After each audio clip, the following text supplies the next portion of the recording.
birds. You see them everywhere, whether they are flying in the sky or standing on your porch.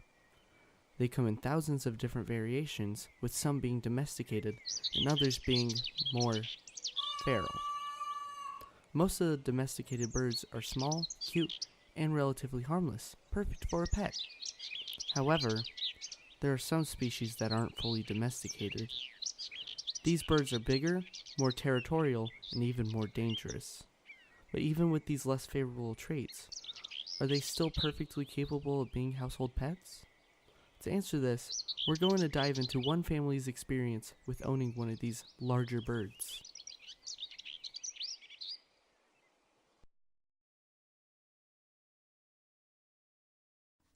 This is Pterodactyl Octavius Props, or Terry for short.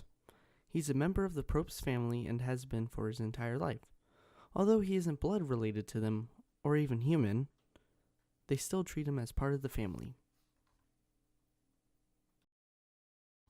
Terry is an African gray parrot, an endangered species native to equatorial Africa. These parrots are extremely intelligent, which make them popular in exotic pet trade. However, even though they are intelligent, they are also very territorial, which can lead to them being dangerous if not cared for properly. Their powerful beaks and sharp talons can easily injure a person if mistreated. This is what turns off many people away from adopting these birds into their family. But this was not the case for Tina and William Props, who adopted P. Terry into their family more than 20 years ago. So we sat down with them and to ask them why they decided to adopt P. Terry over other, more common pets. These were their answers. Why did you prefer a bird over other animals? Wasn't a matter of preference. I had other animals as well that coexisted with Terry. I had cats, fish, an iguana, and he was just another addition to the family. What made you consider adopting Terry? Well, he was your bird, so before we got married, so you answer that one. I was just always fascinated with things that were exotic. Pets, cars, anything like that. So I like things that are somewhat out of the ordinary. And he was not your first exotic bird either, so you had another African gray, and then My cockatiel. you had cockatiels. So. Yeah, I actually got when I was, I guess in middle school, my sister bought me a parakeet one time, and then after that I ended up getting some cockatiels and started breeding them for a while, and so they just, as my income grew, my birds grew bigger and bigger, and so I finally ended up with Terry right after I graduated from high school. For you, Ashton's mother, what was your initial opinion on having Terry?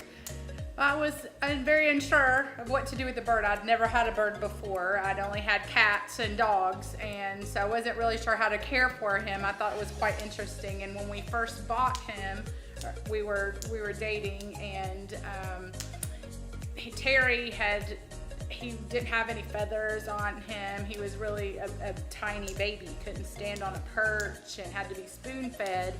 So we had to spoon feed him, and we actually shared custody. I would take him home with me some days, and he'd spend the night with me. But I really was very unsure of how to care for a bird, and really was not 100% in for a bird, and I did not really even think at the time how long the responsibility was too, because they will completely outlive you. So I was not looking for a lifetime pet, but he's really been fun, so I'm glad we got him. But like I said, it didn't start out, I was not 100% thrilled with the fact, but got talked into it, and he's been fun. Would you still consider any other pets? Yeah, did the kids put you up to that? I would. We've had cats. We had We had 4 cats with Terry, and we had an iguana when we bought him. So when the time's right, we would absolutely consider another pet, and that's something that we really deliberated about, because we had Terry, and he was our only pet for a while after we got married, and then we decided I'd always had cats and dogs, and so I wanted a cat. So we had to really research it to see, what it would be like for cats and birds, and if they would be compatible. And we decided to go ahead and try it. We got a little kitten, and actually Terry loved the cats. He learned how to meow like them and call them. And he would kind of torment them sometimes by calling the cats and then biting their tails. And then they would take off running and he would laugh. But I would absolutely consider another pet at some point with Terry. It's not a deterrent having a bird, even though they're kind of fragile sometimes. But other pets will work, and we would definitely consider it. Another one of my favorite stories with Terry is when we used to take him out for dessert. When he was younger and we lived at our other house, we would actually take him out for treats at Chick-fil-A with us quite often. He would go hop in the car with us and hop up on the headrest of the car seat, and we would drive him to Chick-fil-A, and he became a regular there. And so they would see us pull up in the car, and we'd pull up through the drive-through window, and my wife and I would order our ice cream cones while we were there, and Terry would climb down my arm out the window, and he would hop up in the window of the drive-through, and the workers, they would always have a little small cup that they would put some ice cream in for him and give him a free treat, just like the Chick-fil-A Kids Club. So that was always a favorite thing for him to do, and he always knew when it was time to go get ice cream. So he'd hop right in the car and just sit there and wait till we got to the Chick-fil-A and just hop right in the drive-through window and enjoy his treat. Want some ice cream? Both Tina and William Probst are clearly happy with their decision to adopt Terry into their family. But what about their children? Has Terry affected their lives in a good or a bad way? Good stuff. Does Terry feel like part of the family? Yes, he does. Recently, he used to bite me a lot whenever I was, young. I would say until, early last year, Terry would stop biting me, and we became really close pals. Sometimes. He'll sometimes leave me. But, yeah, he feels really welcome to most people, and I love him as an addition. Yes, he does a lot to me. What are your favorite traits about Terry? He is very, talkative. He loves having conversations.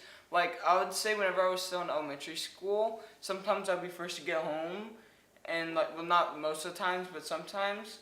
I would walk in and Terry would call my name and I'd walk over to him. And then whenever I got here, he would make a farting noise. And then he would laugh. What are your favorite traits about Terry? He likes to just make noises, and it makes me laugh. And also I like to make the noises with him. Are there any problems with living with Terry? Yes, because sometimes whenever I have him out and on my shoulder, he likes to poop on me. So half of the time whenever I put my laundry in the laundry basket for my mom, there's tons of poop on my shirts. And sometimes he'll get scared with if I would do something stupid like scream or run around. He would try to bite me, and sometimes whenever I'm not paying attention to him, he's on my shoulder, he'll come around and bite me on the nose so he would get my attention. And sometimes he's just a crazy borb. Are there any problems with living with Terry? Yes, there are a lot. He likes to bite me a lot. How do you think Terry has affected you? He's affected me. There's a lot of scars on my body, but good ways. And also, it's made me realize I should be gentle with people. Before, I didn't really care to be very obnoxious around animals and sometimes my brothers. But now with Terry soothing to me. Every time I do something crazy, he would try to bite me, or he'd get very nervous, and it made me understand, hey, I should be still around people. He has affected me by showing me that I have to not not being really active. And that's what I really like to do, is just run around and do a lot of stuff. It seems even the most territorial of animals can be tamed. All they need is a loving nest.